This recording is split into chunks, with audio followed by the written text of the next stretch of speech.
Jack Gartside's gurgler is absolutely one of my favorite patterns for both fresh and salt water. There are tons of variations, but I'm going to tie one here that resembles the original. The key to the gurgler is its action. With slow pulls, it moves along the water's surface not unlike a slider, pushing water and creating a good-looking V-shaped wake behind it.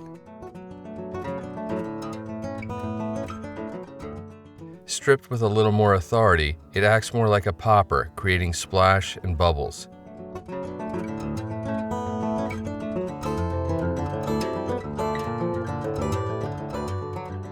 For saltwater, I like to tie gurglers on a Mustad 34-011 hook. Its extra length puts a bit of distance between the fly's soft foam body and toothy critters.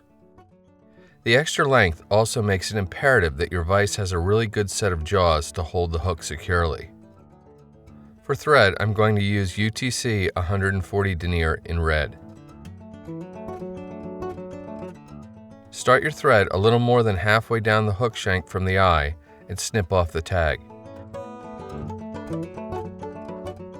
I use 52-pound test mono to create a loop at the back of the fly, which helps to support the tail and keep it from fouling. I'll double the mono back to make the loop very secure, as I'll often use it to create a tandem fly rig. Snip a small bunch of long white bucktail from the hide. Measure it to create a tail that's 1 full hook length long. Cut off the butts at an angle and then secure the bundle to the top of the hook shank.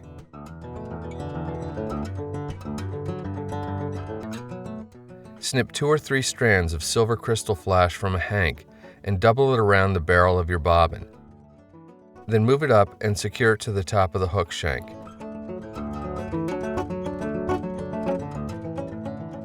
Trim the crystal flash off about 1/4 inch longer than the tail. Now repeat the same process with 2 or 3 strands of Flashabou. Here I'm using a medium width.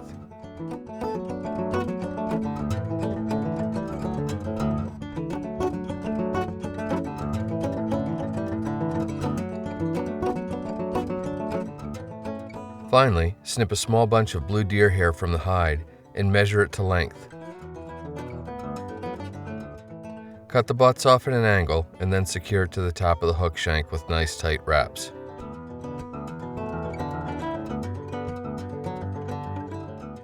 A small paper cutter works really well for creating uniform strips of foam, in this case a 1/2 inch wide. The foam sheets from craft or office supply stores work just fine. You can get a bunch of colors for just a few bucks. Taper one end of a strip about a hook shank's length. This will make it a good bit easier to secure it to the shank of the hook. Place a drop or two of Zap-A-Gap on a sticky pad and then use your bodkin to pick up a small amount. Apply this only to the front half of the wraps, not at the tail where the foam will be folded over. Secure the foam to the shank, checking for length as you go. Stop wrapping right at the base of the tail, then wrap forward to really secure the foam. For gurgler bodies, I like Krystal chenille. Putting a small hole in the bag makes access easier and saves materials. Tie the chenille in securely and advance your thread up the hook shank, then make 2 or 3 good half hitches.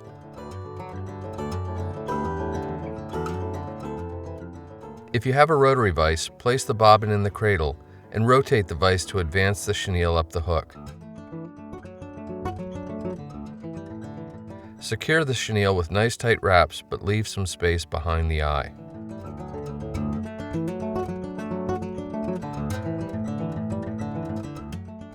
Fold the foam strip over and take 4 or 5 nice tight wraps of tying thread.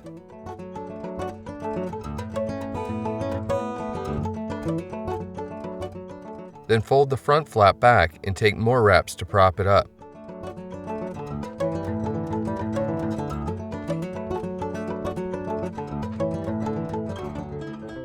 Snip the foam off, leaving about a 1/2 inch lip, which you'll cut to final form later.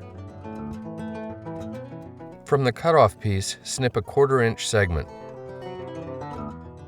Center the segment on top of the fly and secure it with a few increasingly tight wraps.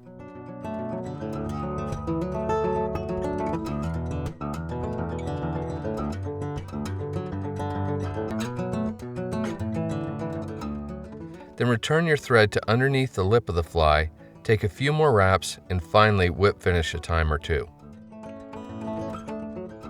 You can then snip your tying thread free. Make another small puddle of Zap-A-Gap on the sticky pad and use your bodkin to coat the bottom front of the support foam.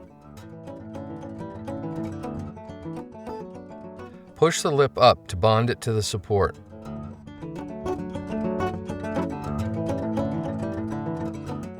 This little support really helps to keep the lip of the fly at the correct orientation.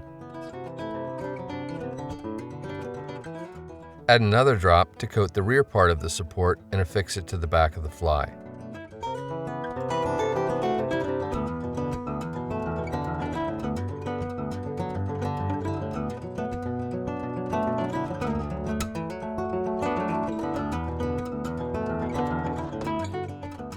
With that done, use scissors to shape the lip.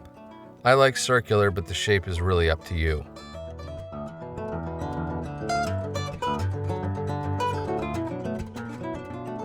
Apply head cement, in this case hard as nails, to all the exposed thread wraps and the fly is done.